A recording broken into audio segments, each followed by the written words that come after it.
تاجیک بودن در این سرا دشوار است. در پیش همیشه چه و یا دیوار است. در راه همیشه سنگ و سیل و خار است. در پشت و کوه رهزن و ترار است. تاجیک بودن در این سرا دشوار است. از چهار طرف چشم علا می بینم، چشمان همه سوی طلا می بینم. در داخل خانه دوست بی زینهار است. تاجیک بودن در این سرا دشوار است. اغیار که در علم فریب عیار است. بر خوردن حق مظلومان تیار است.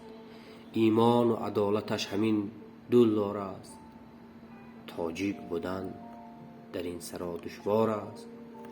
زان گوشه اگر خطا مرا می بلعد، زین گوشه دو سه ترک تو را می بلعد.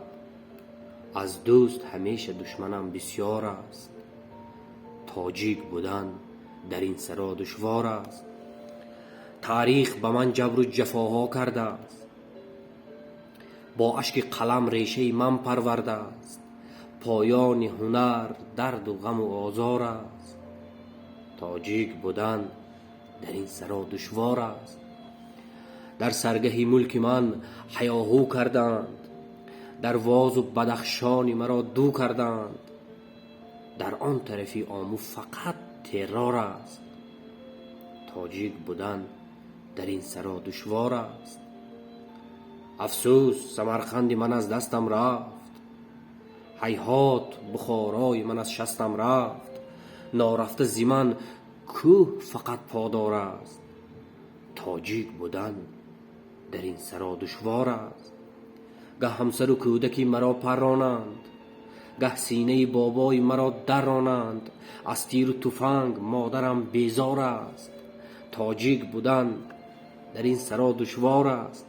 100 بار خیانتی برادر دیدم، گه دامنی همیراق خود تر دیدم.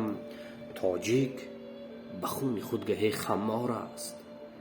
تاجیک بودن در این سرا دشوار است. در سنگری من سنگ و منی بیچاره. افغانی منو گوش کری استاره. از ناله من دل فلک افگار است. تاجیک بودن در این سرا دشوار است. این خاک نه خاکی است که آسان آمد.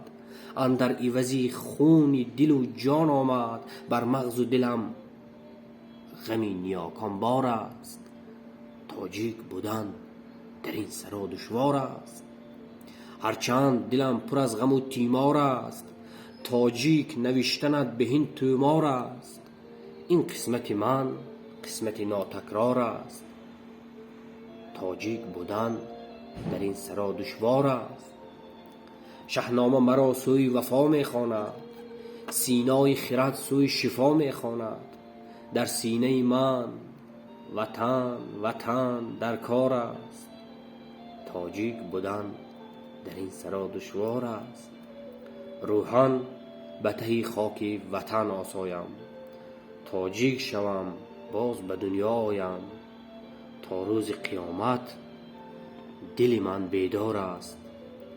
تاجیک بودن در این سرا دشوار است.